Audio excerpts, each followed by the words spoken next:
What shall we say then to these things? If God be for us, who can be against us? Tayo po yung manalangin. Dakilang Ama, salamat po sa umagang pinagkaloob mo sa amin. Dalangin po namin, maunawaan namin, maintindihan namin ang iyong pong salita sa umagang ito. At ito po ay maging dahilan na kami po ay magkaroon ng pangunawa sa inyo pong kalooban, sa iyong salita, at maintindihan namin na may plano ka sa amin. Tinuturo mo ang lahat ng bagay for us to prepare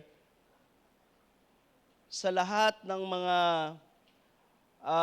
kahirapan na dulot ng bundong ito. At dalangin po namin ng biyaya ay managan ang Espiritu ng Diyos ay siyang magbigay sa amin ng pangungusap at ito ang maging dahilan upang kami po ay mas laging malapit sa iyo. Salamat po at gabi yung aming pastor sa kanyang pangaral sa Davao. Ingatan mo siya lagi. Salamat po o Diyos sa pangalan ng Panginoong Jesus. Amen. Bago po tayo umupo, sabay-sabay nating i-recite ang pangako natin sa ating Panginoon.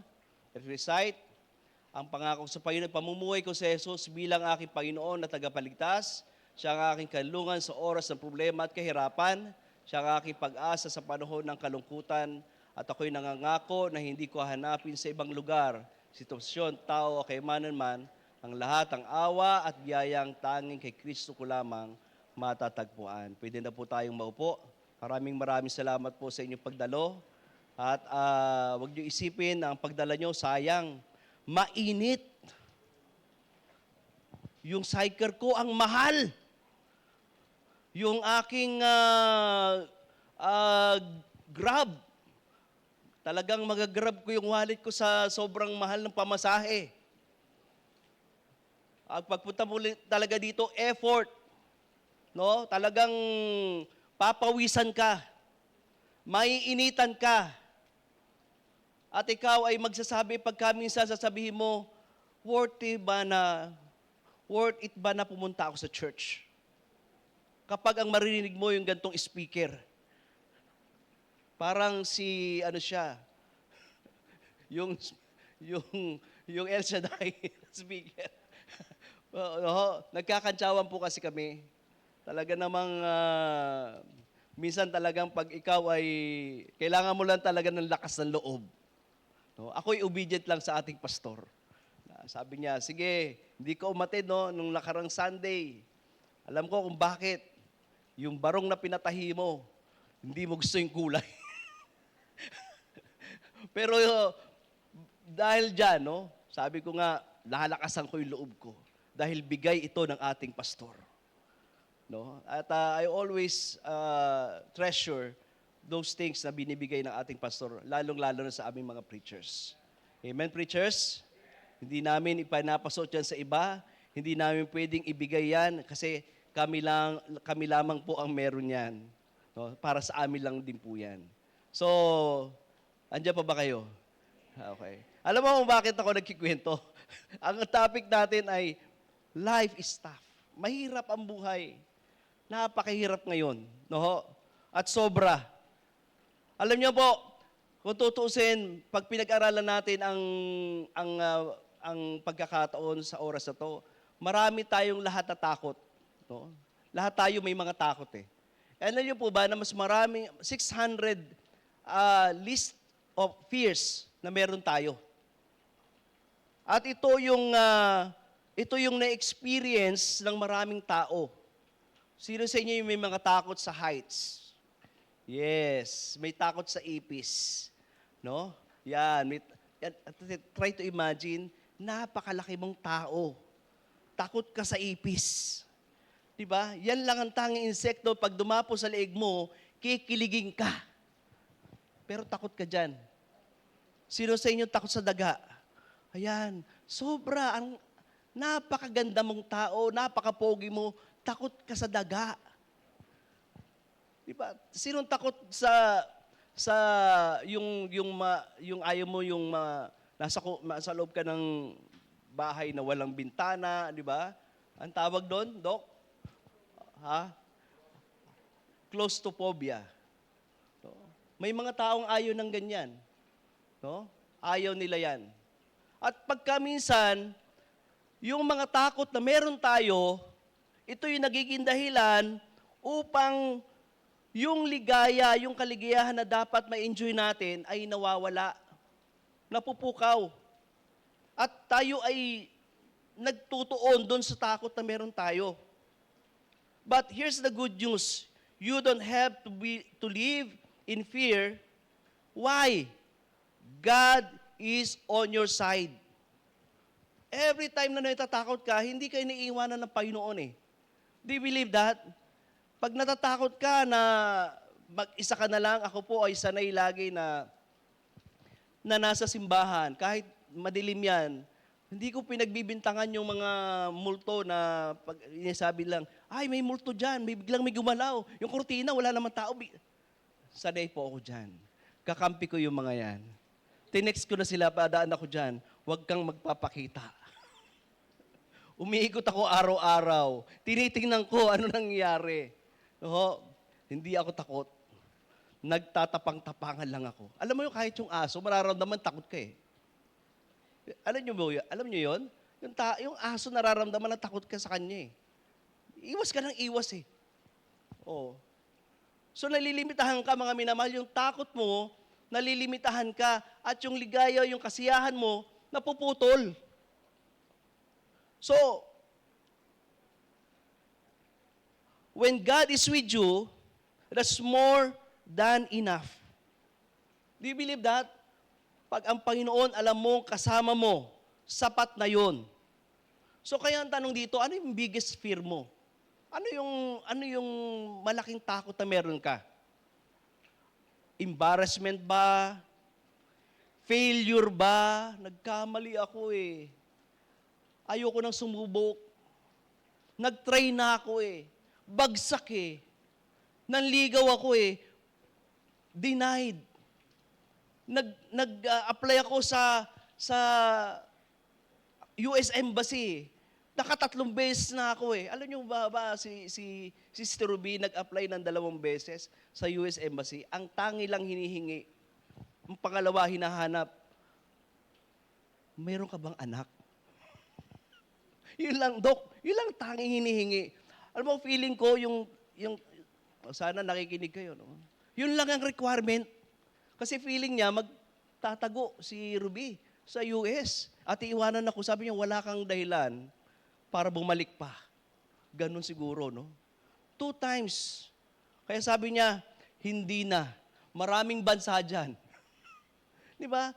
Kapag minsan yung greatest fear mo, di ba, you fail. Failure.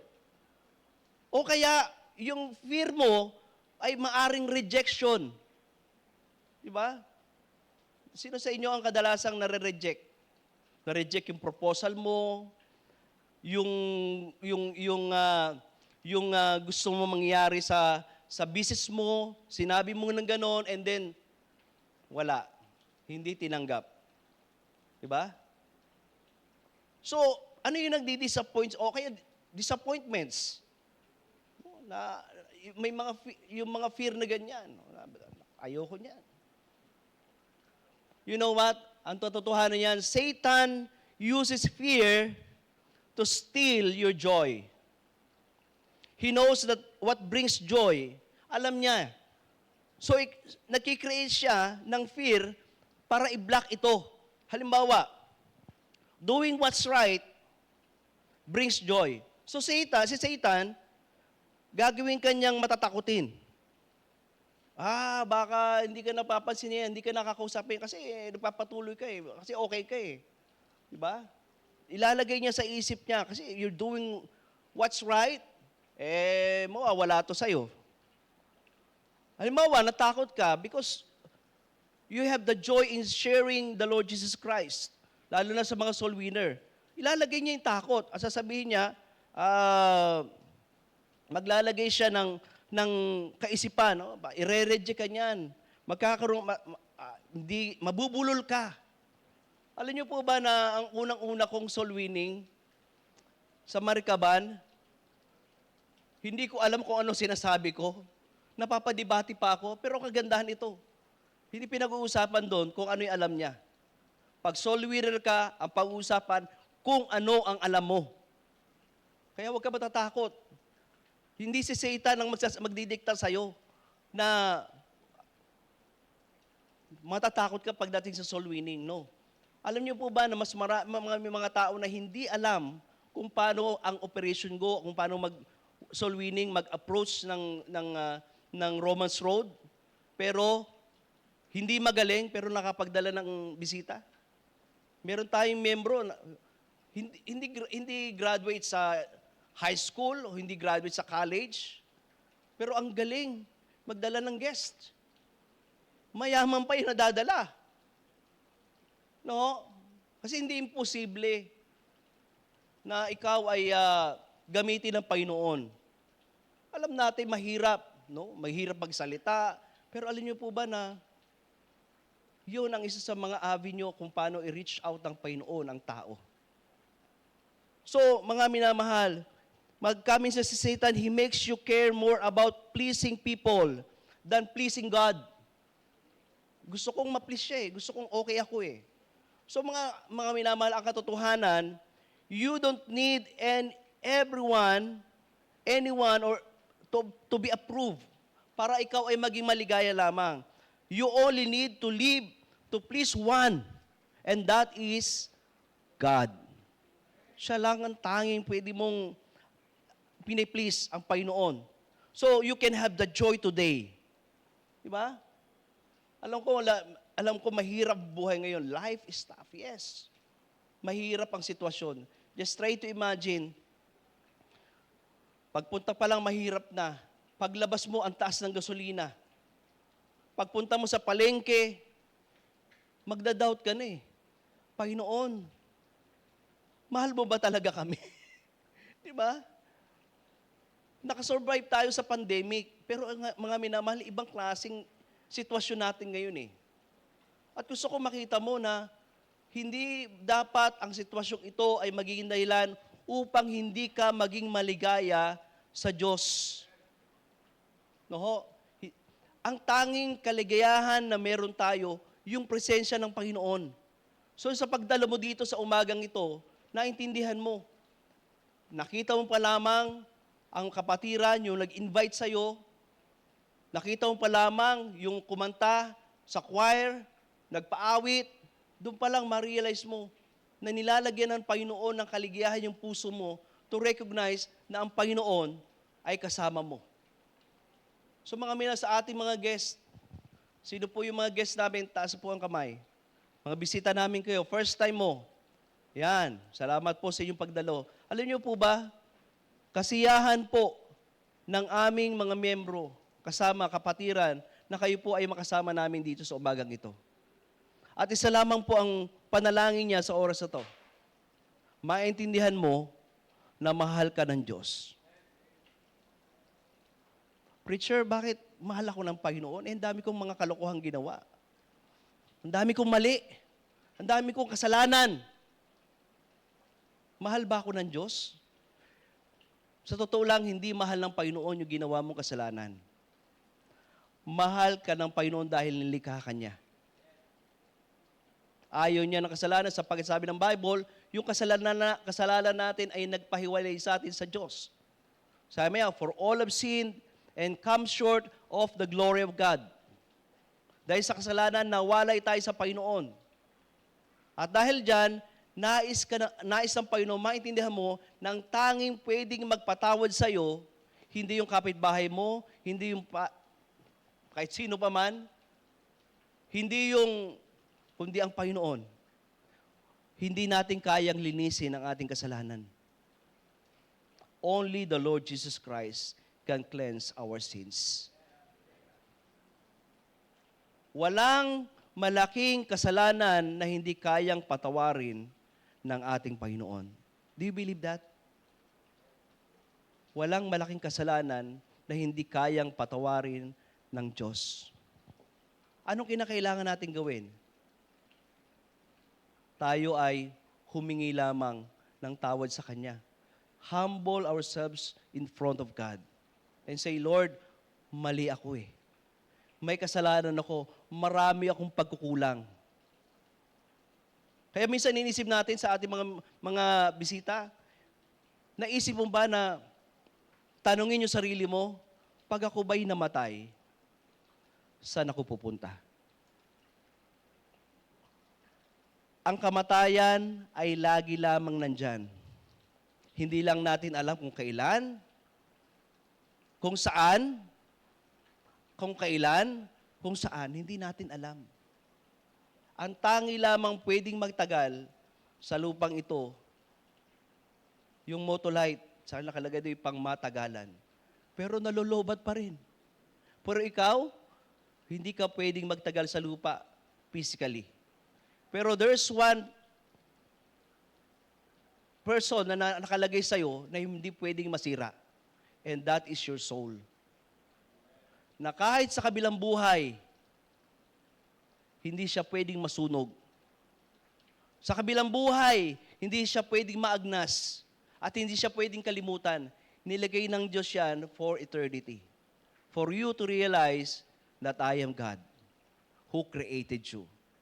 Kaya lang ang tanong, saan pupunta yung ating kaluluwa pagkatapos ng buhay mo dito? Yan po yung dahilan kung bakit nire-reach out namin yung mga tao. At pinapa-attend namin kayo para mapakinggan mo ang salita ng Diyos. Alam niyo po, kung ang buhay natin dito ay temporal, sa kabilang buhay, eternal yan. It's either eternal life or eternal condemnation. Walang hanggang kapahamakan. Ano yung walang hanggang kapahamakan? Kaya nakalagay sa Bible, for God so loved the world that He gave His only begotten Son, that whosoever believeth on Him shall not perish. Ano yung perish doon? Ano yung kapahamakan na tinutukoy ng salita ng Diyos? Yung pagtawid mo sa kalye, hindi ka na bangga ng kamote rider?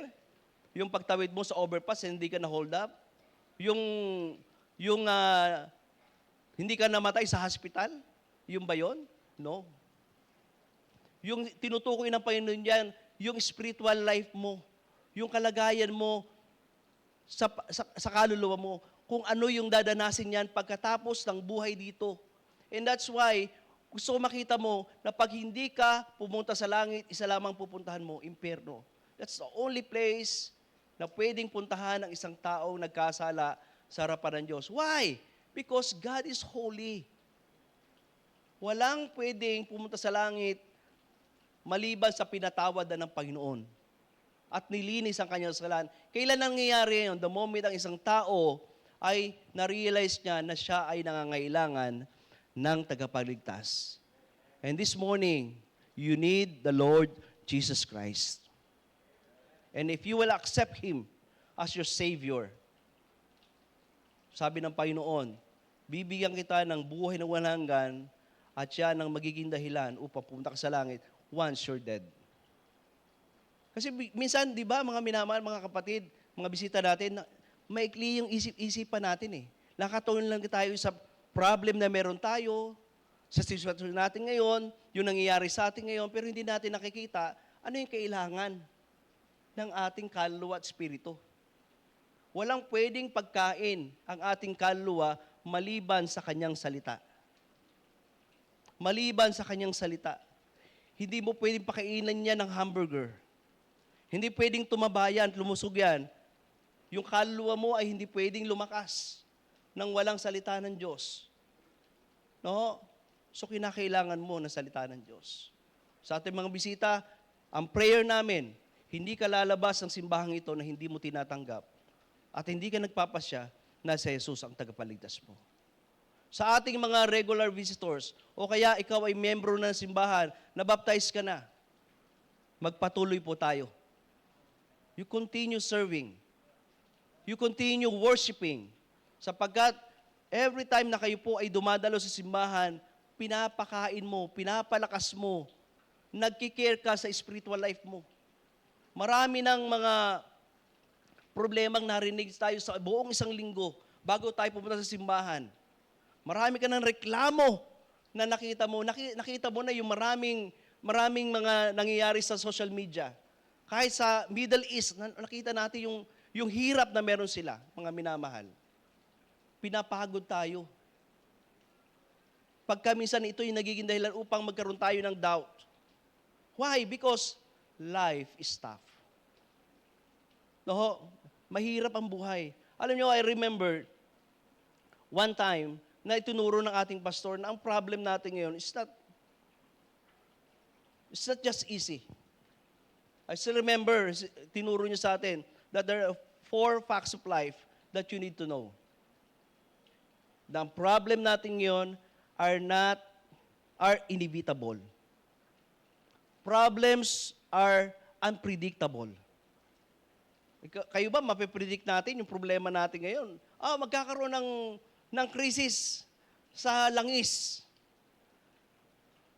Na-predict ba natin yan? No, hindi natin nakita yan. Problems are many kinds. Iba't ibang uri. Kaya kung tatanungin namin kayo kung anong problema mo, sasabihin mo lang, ang dami kong problema. Yes, brother. Pag pray mo ko, marami akong problema. Nakaganon, no? Bakit? Ang dami kong problema. Di ba? Kaya pag gumaganon ka, ano pinapasaya mo na sa sarili mo? Hawak ko ang bill. Nakaganon ka na, nagbibingi-bingihan ka na eh. Hawak ko yung bill mo, sobrang taas ngayon. Kaya mga minamahal, kung ikaw ay pinadala ka na ng Meralco ng bill, mag-ready ka na. Tataas yan, lalo na pag naka-aircon ka. Ha, Johan? Mahal ang bayad sa Meralco ngayon. Dahil mahal ang fuel na nabibili nila, kakarga sa atin ngayon yan. Akala nyo, mura yung binibiling gulay ngayon? Hindi. Pagkabisan, ayaw na nga nila mag-deliver papunta sa Manila. Bakit? Ang mahal ng fuel. You see? Pero ganun pa man, meron ka pang kinakain. Meron ka pang gulay sa harapan, sa bahay nyo. Bakit? Problems are many kinds. No? At hindi nalilingid sa Panginoon yung problema na meron tayo. You see that? Hindi nalilingid yan. Hindi naman tayo exempted diyan. Pag ako ay naging Kristiyano, wala na akong problema. Mali. Hindi pinangako kailanman na pag ikaw ay naging mananampalataya, okay na lahat. Bagkus, dapat maghanda ka. Dapat handa ka. Dahil mas marami kang problemang kakaharapin.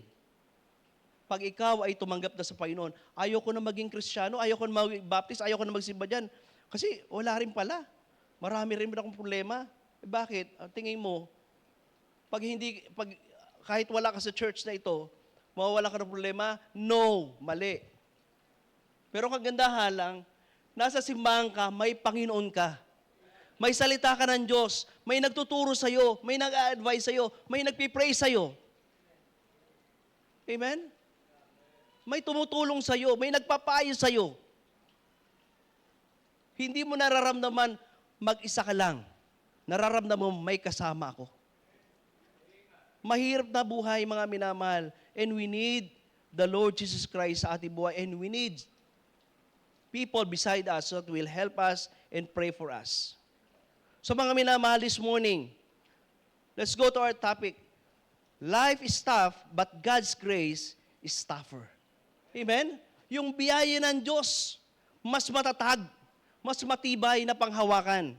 Bakit? Number 1, I remember to center my mind in God where I can say, not my will, but God's. Do you believe that? Remember to center my mind in God. Where I can say, not my will, but God. Sabi ng Bible sa Colossians 1:9 hanggang 11, chapter 1, verse 9 to 11. Sabi dito, dahil dito, kami naman, mula nung araw sa aming narinig ito, na hindi kami nagsisitigil ng panalangin at paghingi na patungkol sa inyo. Just try to imagine si Apostle Pablo, sabi niya, hindi ako tumitigil. Sabi niya, for this cause, since the day I heard it. No? Kung ang pastor ay narinig ko, nung araw nang simula ito, sabi niya, do not cease to pray for you and to desire that ye might be filled with the knowledge of His will in all wisdom and spiritual understanding. Sabi niya, nung narinig ko yung problema, sabi ni Apostol Pablo, maari ito yung sinasabi ng ating pastor, di ba? Sabi nung narinig ko yung problema, nagkaroon ng problema, nagkaroon ng crisis, nagkaroon ng pandemya, sabi ng ating pastor, hindi ako huminto na ipanalangin kayo. No? Sabi niya, I do not cease to pray for you and to desire that ye might be filled with the knowledge of His will. Alam mo bakit knowledge of His will? Kasi minsan naliligaw tayo ng pasya eh. Diba? Pag nakakaramdam tayo ng problema, anong unang ginagawa natin? Inaalisan natin yung problema. Ano sabi ng verse 10? That ye might walk worthy of the Lord unto all pleasing, being fruitful in every good work and increasing in knowledge of God. Sabi niya, in spite of your problem, you walk worthy of the Lord unto all pleasing. Yung katanggap-tanggap. At sabi niya, sa kabila ng problema na meron ka, sa kabila ng nararanasan mong kapigatian, sabi niya, being fruitful in every good work. Kaakibat ng suliranin ng pananampalataya ng mga Kristiyano, nagiging mabunga sila. Just try to imagine that. Yung Kristiyano hindi nakasentro sa problema na existing, kundi nakasentro rin siya kung paano ako magiging kagamit-gamit at magiging blessing sa iba.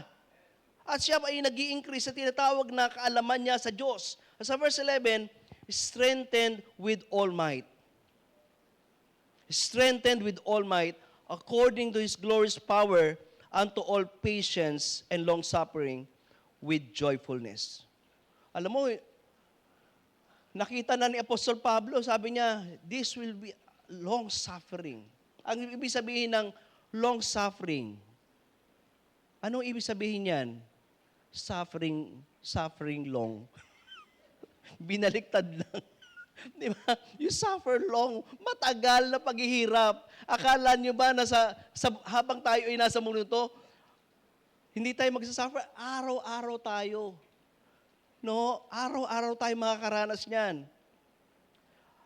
Have you noticed that we often grow the most in difficult seasons? Napapansin niyo ba yan? Habang tayo ay sa sitwasyon natin ngayon, yung ating buhay na-stretch. Di ba? Na-stretch yung bulsa mo, na-stretch yung isipan mo, na-stretch yung bulsa mo.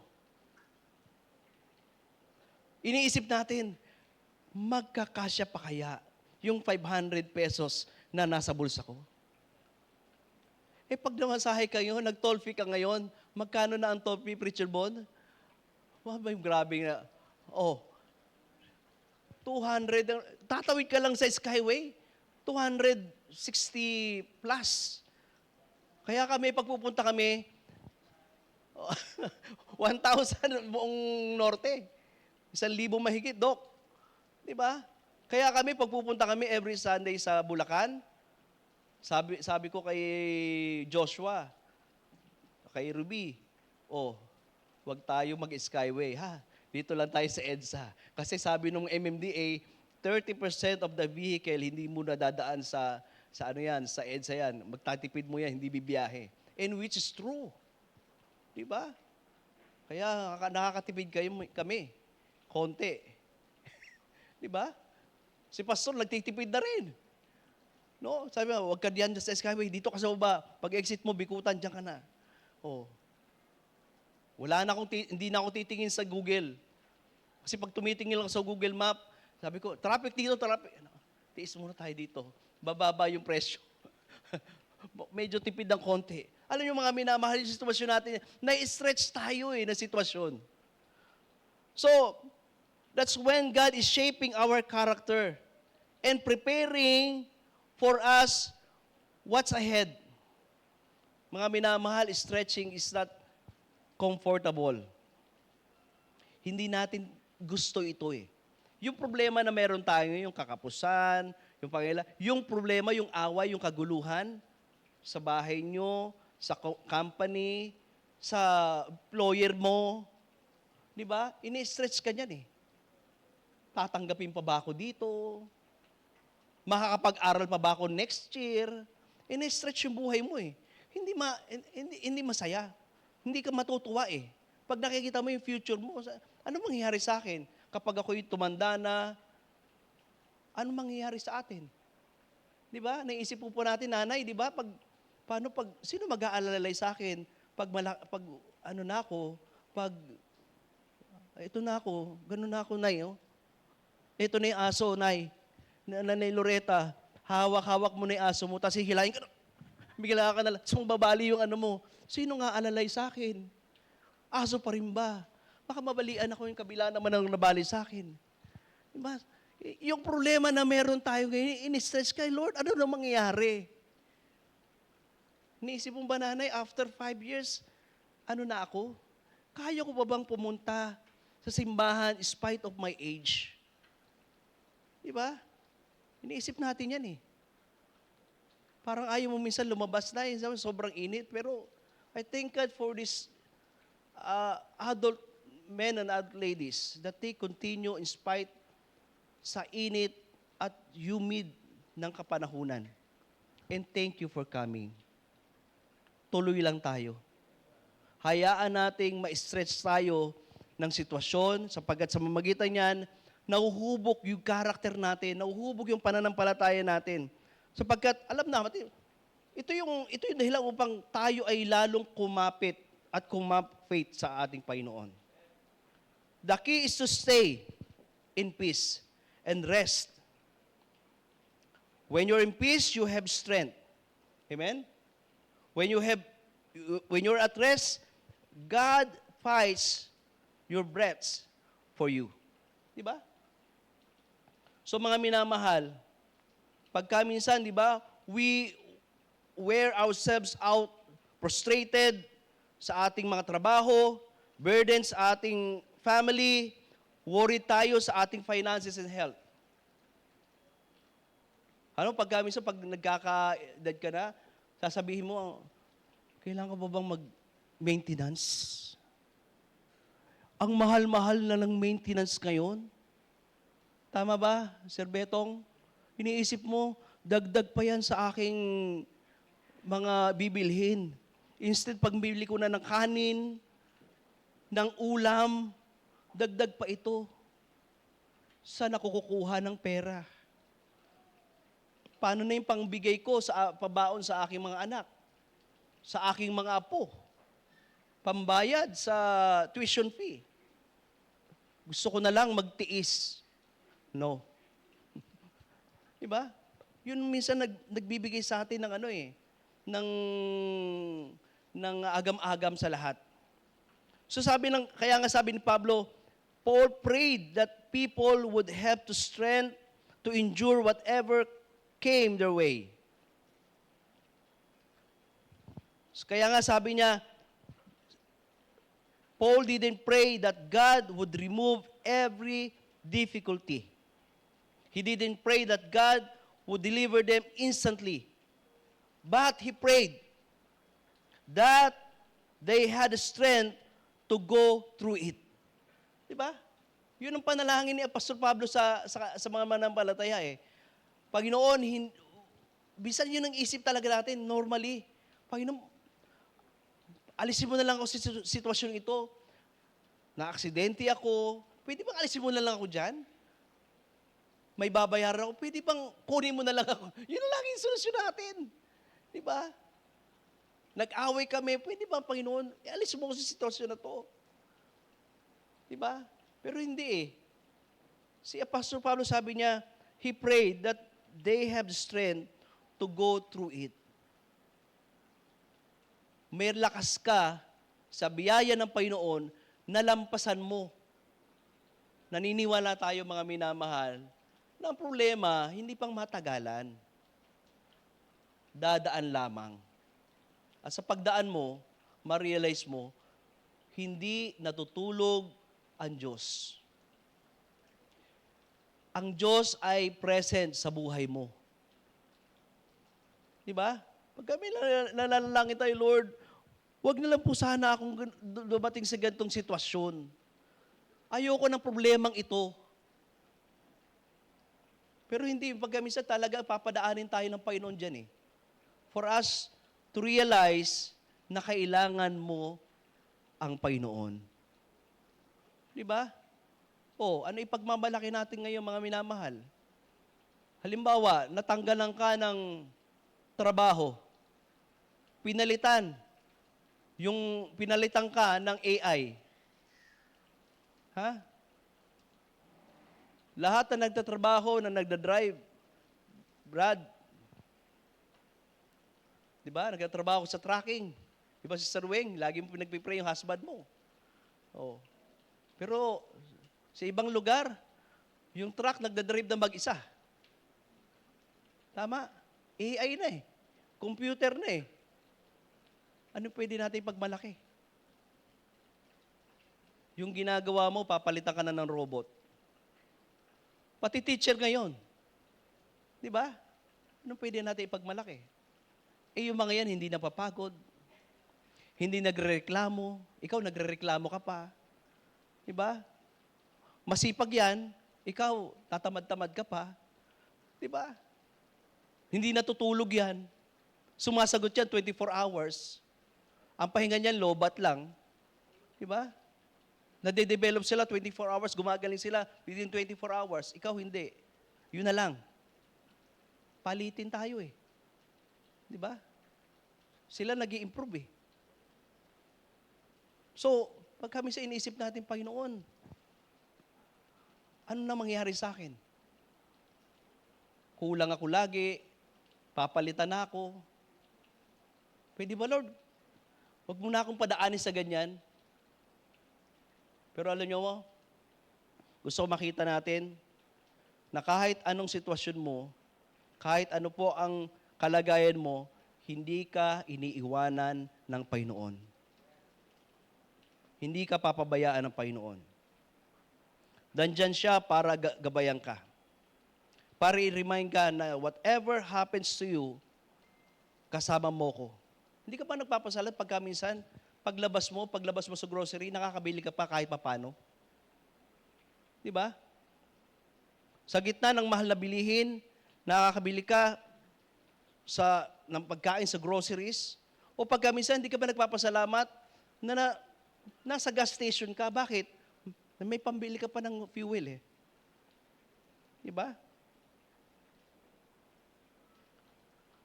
So mga minamahal, gusto ko makita natin, pagka minsan sasabihin natin, ang mahal ng bilihin, Lord. Pero sinasabi ng Panginoon sa'yo, meron naman akong provision pa sa'yo eh. At one time, si Preacher Moring nagpa-fuel. Yung kanyang mahal na sasakyang Prado, Land Cruiser Prado. Sabi niya, full tank. Full tank. Yung gasoline boy, talagang full tank. Si Kuya Moring nakatingin. Kuya Moring, naiinig ka ba dyan? Diba? 3,000. Sabi, yung kanyang gauge, nasa ano pa lang? Wala pa sa 3/4. Nag 4,000 na, hindi pa nagkiklik yung tangke. Nag 5,000 na, oy, hinto mo na. Pinahinto. Bakit? Yung inaasahan niya, akala niya 3,000 lang yung full tank niya, nagkakamali siya. Di ba? Yung full tank ngayon, sa isang galang klase sakyan, nasa 6,000 to 7,000 na ang mga fuel ngayon sa ganung klase ng sasakyan. Yung Grandia natin, 6,000 ang full tank. Try to imagine that. Pero alam mo, sasabihin mo, Panginoon, salamat. Meron ka pa rin binigay na budget eh. Nakapagpa-fuel pa rin ako. Amen? Kaya kung nakarating ka dito, sabihin mo, Panginoon, salamat ha. Kasi yung sasakyan na sinakyan ko, may fuel, nakapunta pa rin ako dito. Yung ginamit kong sasakyan, nag-provide ka ng pangailangan namin eh. Diba? Alam natin, mahirap ang buhay. Mahirap ngayon. Pero mas lalo tayong maging dependent sa tinatawag na kabutihan ng Diyos sa ating buhay.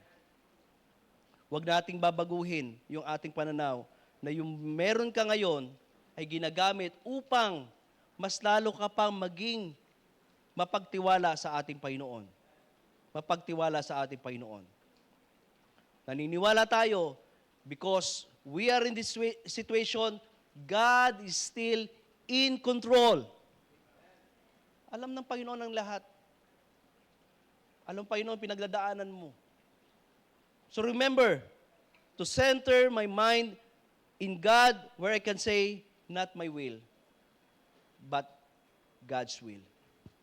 Lord, kung kalooban mo to, I will focus on you. Every time nakakita natin yung problem sa buhay, mapapagod ka. Pero you center your life in the will of God. Sabi ng Panginoon, pag tumitingin ako sa iyo, napapawi yung agam-agam ko. Napapawi yung anxiety ko. Napapawi yung aking hopefulness. Nagkakaroon ako ng pag-asa. Nagkakaroon ako ng vision. Nakakita ko yung solusyon rather than sa problems na meron ako. Pangalawa, nandiyan pa ba kayo? Life is tough, but God's grace is tougher. So, remember, God responds to faithful sowing. God responds to faithful sowing. Alam mo, ang Panginoon laging tumutugon sa mga tao na marunong magtanim ng pananampalataya sa Kanya at pagsunod. Sabi ng Galatians 6:9, and let us not be weary in well-doing, but in due season we shall reap if we faint not. Alam mo nga minamahal, sa totoo lang, nakakapagod ang buhay. Totoo yan. Ba? Mapapagod ka sa tigas ng ulo ng anak mo. Mapapagod ka sa ingay ng asawa mo. Pasensya na po. Mapapagod ka dun sa trabaho na meron ka. Na expectation nyo, ito hindi mo nagagawa. Di ba? Napapagod ka na sa sweldo na tinatanggap mo na parang laging kulang. Di ba? Pero sabi ng Bible, faint not. Sapagkat in due season, you shall reap. Natural talagang may kapaguran. Kung tayo ay magpapatuloy, sabi ng Bible, mayroon tayong pagpapala sa lupa, pero ang kagandahan, meron tayong gantimpala sa langit. Pag tayo ay napagod sa paggawa ng tama, yung mga pinaghirapan natin ay mawawala.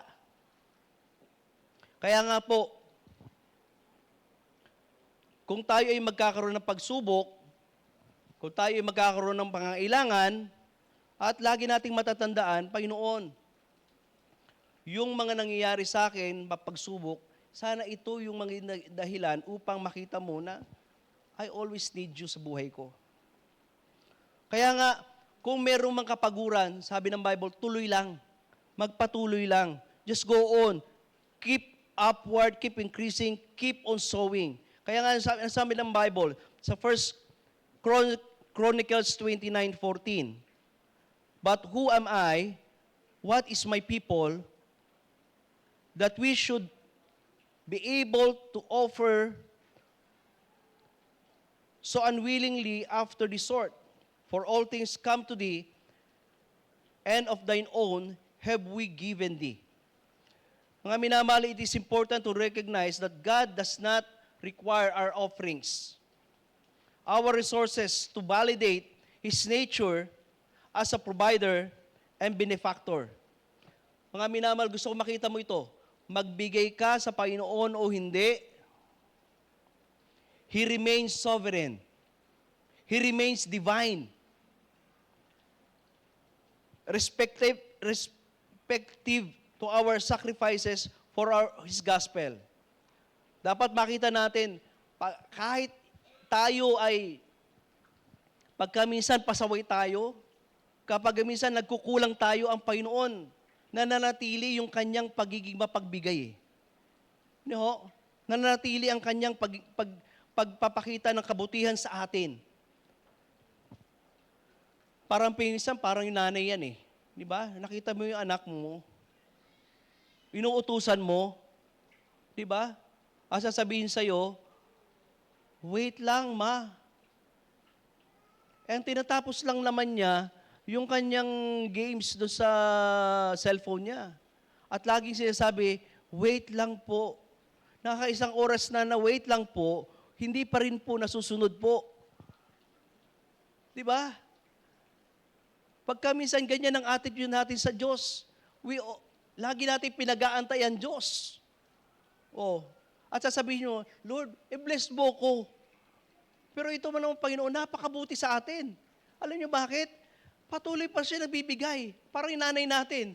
Napakabuti. Alam mo yung mga nanay natin, ang ginagawa, kahit napasaway tayo, kahit lahat siya hindi tayo sumusunod, pinagluluto ka pa rin niya. Pinapakain ka pa rin niya. Buti na lang, hindi ako yung masamang tatay. Kung pagpasaway ang anak ko, lalagyan ko ng maraming betchin yan. Ba't hihilo ko, tay?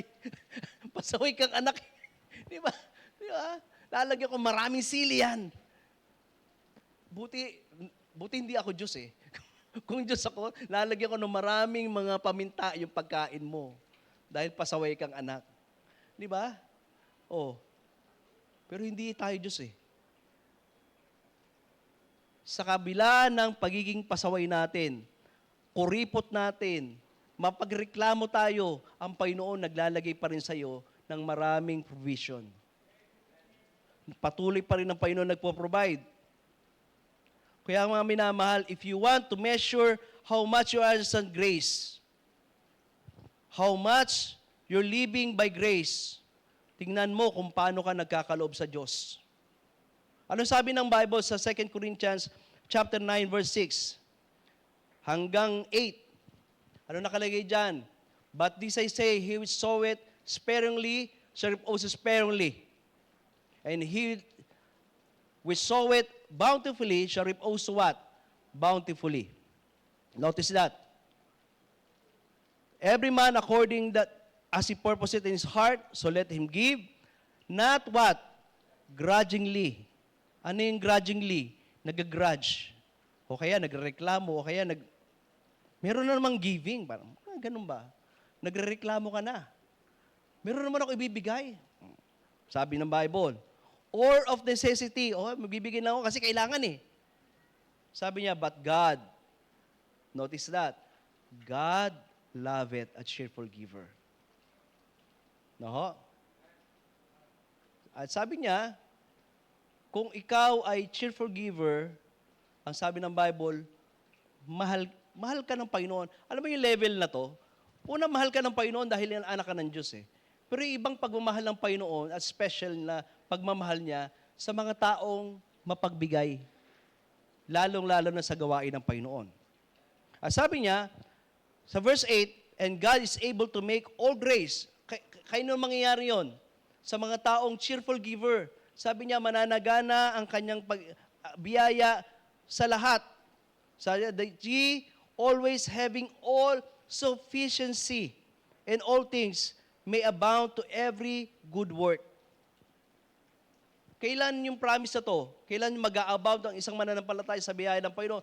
Bakit parang napakaganda ng daloy ng Panginoon financially sa kanya? Bakit? Sa taong cheerful giver lamang. Hindi sa taong nagbigay lamang na kinakailangan o grudgingly. Pero balik tayo uli sa taas. Sabi niya, he which soweth sparingly shall also sparingly. Nagbigay ka ng ganito, ito rin yung ibibigay ng Panginoon. Ang Panginoon, maano siya. Kumbaga, alam niya kung paano kagantihan. Alam niyo, kung pag tinan natin, kung sino bang Panginoon, no ba? What is Christ like? Remember that Christ is a giver. Diba? Sabi niya, God so loved the world that He gave. Binigay niya yung kanyang buhay eh. Buhay na nga ibinigay niya eh. Doesn't matter, hindi ilang to amount. Diba? Buhay na niya, ibinigay niya. Naging generous ang Panginoon sa atin. Mga minamahal, until you learn to be generous with your time, with your money, resources, and opportunities, you're not going to be like Christ. Pag naging makuripo tayo sa ating oras, sa resources natin, hindi ka pwedeng maging kahalimbawa, kalintulad ng ating Panginoon. And you're praying, Lord, I want to be Christ-like eh. Kaya lang, pag ikaw ay nagdadamot sa Panginoon, you will not. No? Kaya po gusto ko makita natin, sa lahat ng mga nagtitiwala sa Panginoon, in spite of your struggle, in spite of life stuff, you still give. You still commit. You're still willing to give cheerfully. So when you give, mga minamahal, nakikita mo na yung mga tao around you will still, uy, mga kapatid na to, in spite of the problem may meron, napaka-mapagbigay pa rin niya. Diba? Why? God loveth a cheerful giver. Bakit? A giver produces another giver. Pero pag nakakita ka ng taong tinitipid ang Diyos, makikita rin ng kanyang kapwa mananampalataya, ay, may gagayahin na ako. Bakit siya? Hindi ginagawa ito. Bakit ako? Inaano nyo. May mga ganung mga mananampalataya eh. Lagi nagtuturo. Bakit siya? Hindi naman giver. Parang sinasabi niya, siya nga eh. Di ba? Hindi, mga minamahal, hindi, ang standard, hindi yung ibang tao. Ang standard, ang Panginoon. Di ba? Kung gagawin mo yung standard yung unfaithfulness niya, yung disobedience niya, ano mangyayari sa buhay natin, sa pananampalataya, sa simbahan? Kung ang standard ng isang tao, yung disobedience ng mananampalataya, saan tayo dadalhin yan? So mga minamahal, gusto ko makita natin, sa pagbibigay, pagka minsan iniisip natin, iniisip natin, ang Diyos parang ano lang parang kumain ka sa restaurant, pagkakain mo, nagbibigay ka ng tip. Di ba? Every time kumakain ka sa restaurant, nagbibigay ka ng 50 pesos, 100. Pag iyan ginawa mo sa Panginoon, ang Panginoon gagawin sa'yo, bibigyan ka rin niya ng tip. You see that? Kaya ang tanong ko sa'yo, anong tinatanggap mo ngayon? Blessing ba or tip? Diba? Ang tinatanggap mo ba yan, parang umaatras ka ng sasakyan, nag-aatras ka, tapos mayroong nagpapa-atras sa'yo, sabi niya, atras po, atras. Bibigyan mo ng 5 pesos, 10 pesos, 20 pesos, diba? 50 pesos. Ang tawag doon tip. Sa Panginoon, yung ba yung ginagawa mo sa Kanya? Di ba? Ginagawa mo pagka minsan, magkamali tayo eh. Ginagawa nating parang waiter ang Diyos. O pagka minsan, ginagawa nating ang Panginoon, ay ginagawa nating parang donation ng Panginoon. Katulad ng contribution nating ginagawa monthly sa JSIS, sa SSS, sa Pag-ibig, di ba? Na someday, Panginoon, bibless mo ko, yun ang attitude mo sa Diyos eh. So mga minamahal, pag ganyan ang attitude natin, hindi nagiging tama ang concept natin sa Diyos na nagbigay sa iyo ng buhay. Hindi ka nagbibigay lang, Panginoon, donasyon ko sa ito and later on, God will give you tip, God will give you donation. Bakit kulang? Diba? Bakit laging kulang ako? Mga minamahal, lagi nating inaani kasi minsan yung ating tinanim. Diba? Kung paano natin tratuhin ang Diyos sa larangan ng ating pagbibigay. Nagkulang tayo, hindi natin pagkamisan tinipid natin ng Panginoon sa oras, tinipid natin ng Diyos sa sa gawain, tinipid natin ng Panginoon sa pananambahan, tinipid natin ng Diyos sa ating pagbibigay. You will realize sa buhay mo, ganyan din yung nangyayari sa'yo. Yung ibang tao, bibigyan ka lang din ng tip, bibigyan ka rin donation, napipilitan din sa'yo. Di ba? How is it? Pagka minsan, kumakain ka sa restaurant at may sabi, bayad na yung pagkain mo. Di ba? Naranasan nyo ba yan? May nagbayad ng pagkain mo? Hindi tip yun. Generosity yun. Di ba? Naranasan mo na pumunta ka sa 7-Eleven, imbis na ikaw magbabayad, may tao nagbayad ng snacks mo. Generosity yun. It's not a tip. Hindi yun donation. Di ba? Minsan na lang, bigla na lang mag-aabot sa'yo. Di ba? Blessing na ng Panginoon yun. Naranasan mo ba yun? Bigla na lang may lalapit sa'yo at pagkamay sa'yo, bigla na lang merong 1,000, may 2,000, may 5,000. Generous na yun. O kaya tatanungin, anong GCash number mo? Magsisend ako sa'yo ng, ba? Alam mo bakit ganon nangyayari sa buhay mo pagkamisan? Kasi pinakita mo kung paano ka magtanim sa Panginoon. Di ba? Hindi awa.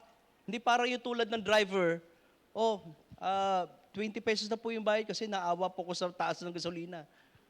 Hindi ganon.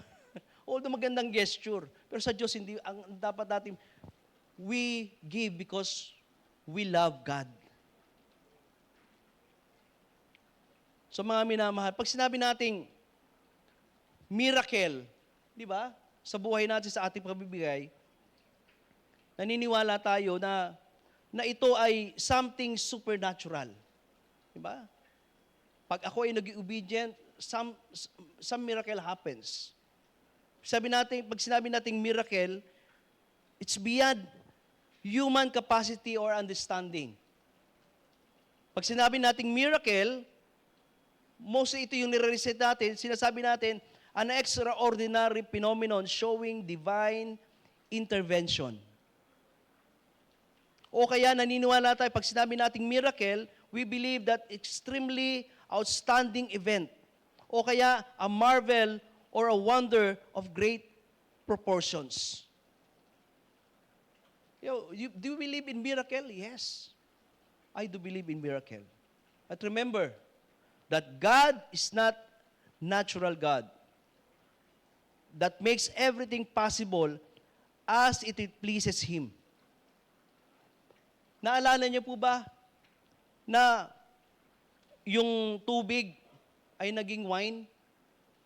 Hindi natural yun eh. Ang natural, bibili ka ng wine.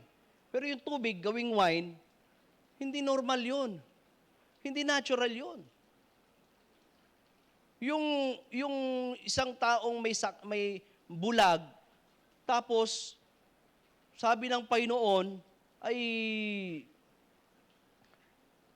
nilagyan siya ng putik sa mata at maghinamos ka sa Siloam, sa pool of Siloam. At pagkatapos doon, nagkaroon ng vision, yung taong walang paningin, unnatural yun. Hindi natural na bagay yun. Imagine mo, putik ilalagay sa mata mo. At mamaya gagaling ka na, magkakakita ka na. Saka makakita yun, lagyan kita kaya ng putik pag hindi na bulag ka, ewan ko lang. Pero sa Panginoon, iba eh. Unnatural. Diba? Yung widow of Sariphat, last meal na meron sila. Pero instead of eating yung last meal nila, ibinigay pa dun sa propeta. Sabi niya, pagluto mo ko, ako kakain muna.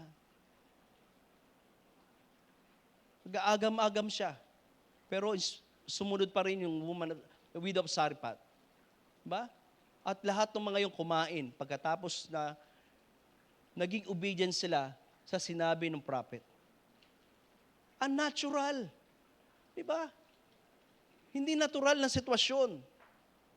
At marami sa Biblia na hindi natural. They are but evidence of God's power and miracles. Mga minamahal, gusto ko makita niyo ito.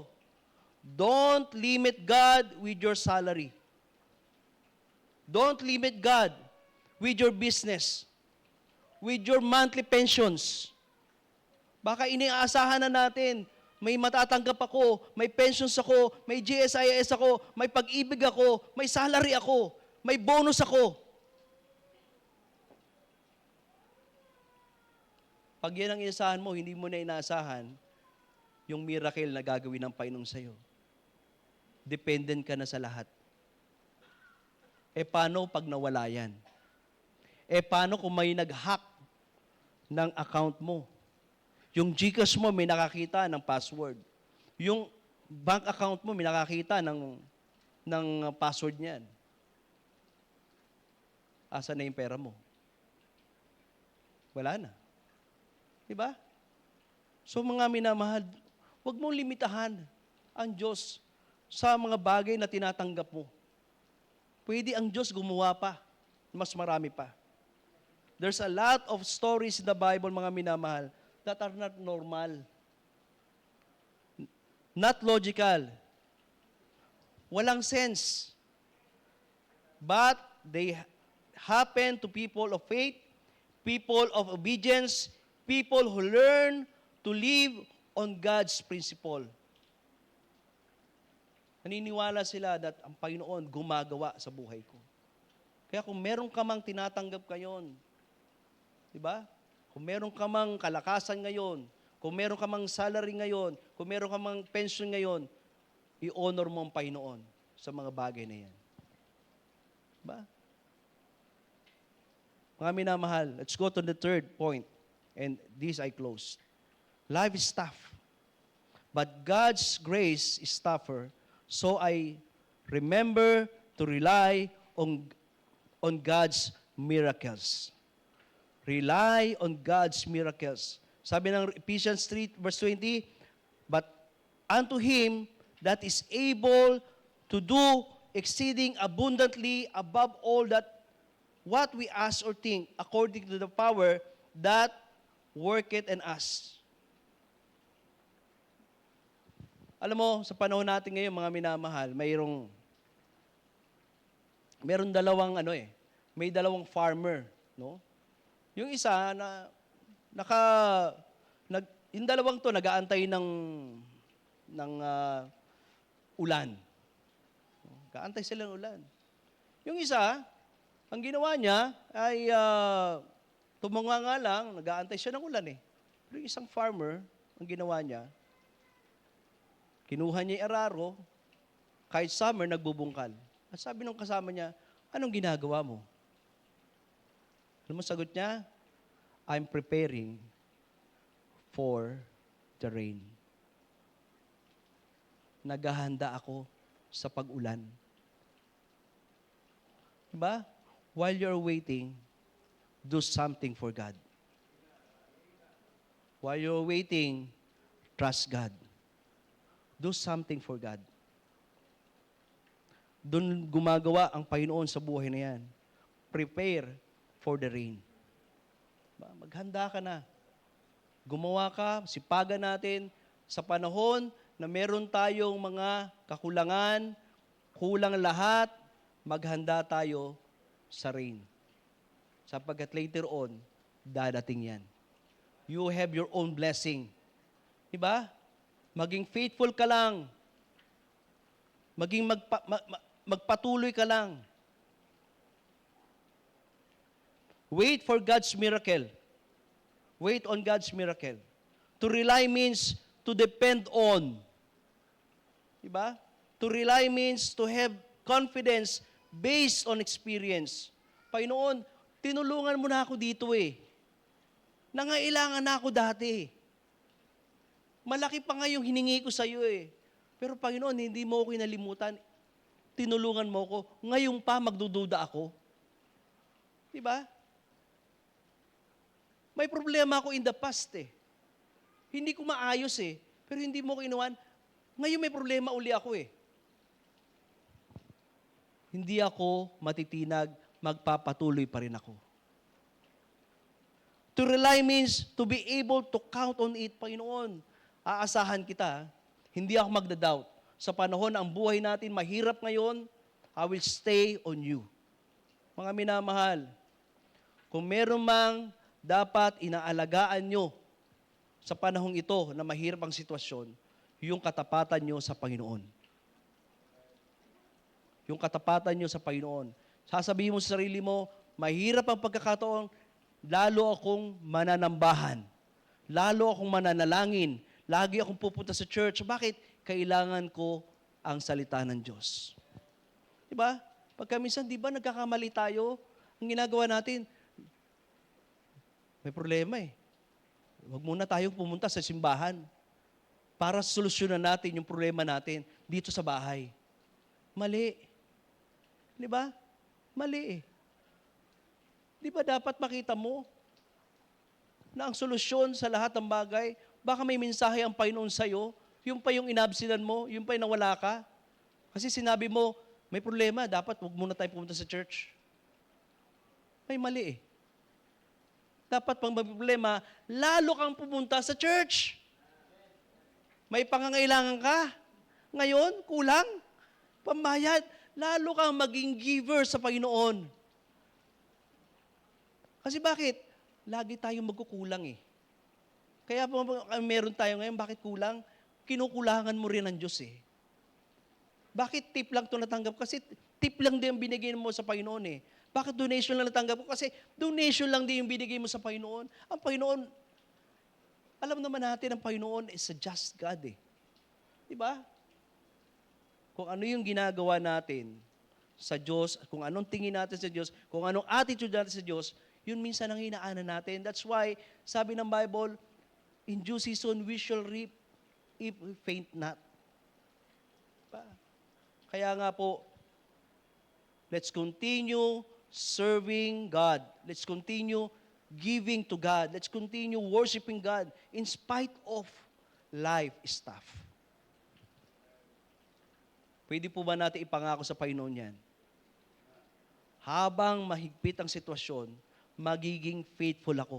Sa ating mga bagong bisita, sa ating mga bagong mga kaibigan na dumalo, magpatuloy kayo sa Panginoon. Sana, ito yung simula ng pagdalo niyo sa simbahan. Kung bagong miyembro ka, ang panalangin namin sa iyo, magpatuloy ka. Mahirap ang buhay mo, hindi maganda sitwasyon ngayon, may pangangailangan, magpatuloy ka sa salita ng Diyos. Kung baptize ka na, continue serving God. Be in the ministry. Life is tough. Mas lalo tayong magtanim ng pananampalataya natin sa Panginoon habang nag-aantay tayo sa Diyos. Tayo po'y manalangin, tayo pong lahat ay magsatayo. Panginoon, salamat po sa kabutihan mo sa amin. Nakita namin, naintindihan namin, Panginoon, na ang buhay namin sa lupang ito hindi maganda at we are suffering sa mga sitwasyon namin, Panginoon. May kanya-kanya kaming problema. May kanya-kaming mga pinagdadaanan sa buhay, may kanya-kanya kaming mga kalusugang hindi namin maintindihan kung gagaling pa kami. Hindi namin maintindihan kung next week, anong magiging sitwasyon ng aming financial na kalagayan. Pero in spite of that, we will rely on your grace. Life is tough, but your grace is more tougher.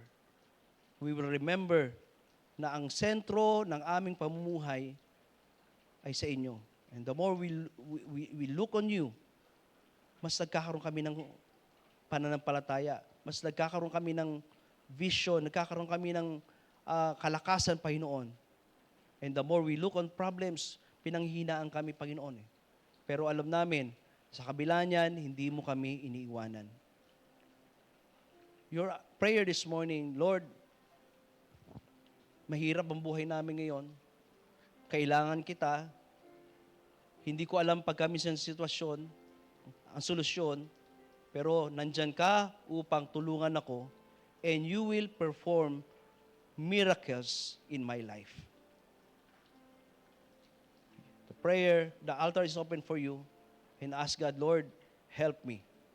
Life is tough. Hindi mo alam kung saan ko kukuha ng mga pangailangan mo. Hindi mo alam kung ano yung gagawin mo. Pero God is there, and God with us, and He will not abandon us. The altar is open for you, and sabihin mo, Panginoon, I need your grace.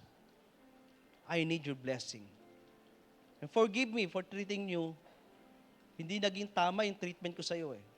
I treat you as a waiter. I treat you as a contribution sa lahat.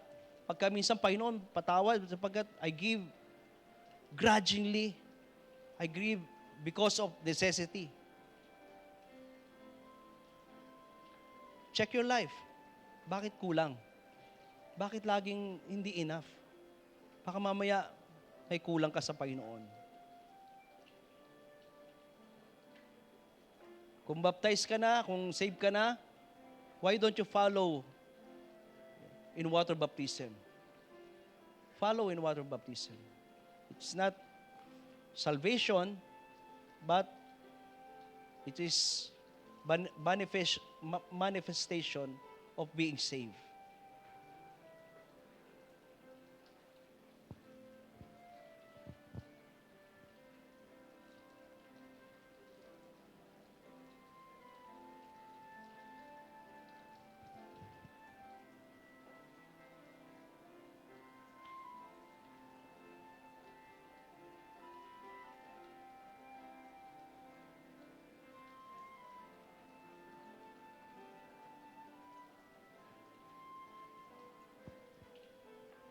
After you pray, why don't you look, pray partner, lalaki sa lalaki, yung malapit sa'yo, you pray for them. Katabi mo, sa bagong members natin, look for them.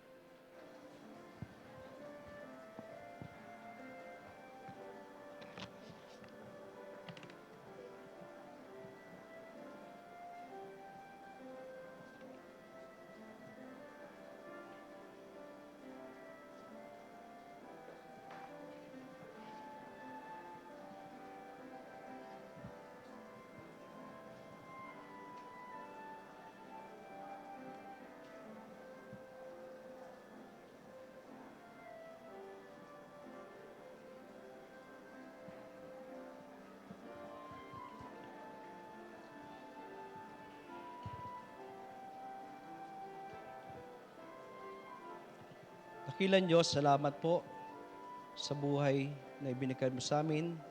Salamat po sa sitwasyon na meron kami. Alam namin na kailangan lagi namin kayo sa araw-araw. And we will do something unique sa buhay namin. You will continue giving us miracles upon miracles because we trusted in you.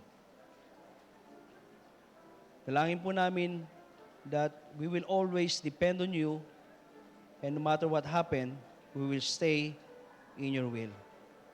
Hindi po kami magda-doubt sa inyo pong biyaya, hindi kami magda-doubt sa inyo pong salita. In spite of that, kahit na mahirap ang buhay, we will still obey, worship, give, and obedient sa kalooban mo. Salamat po.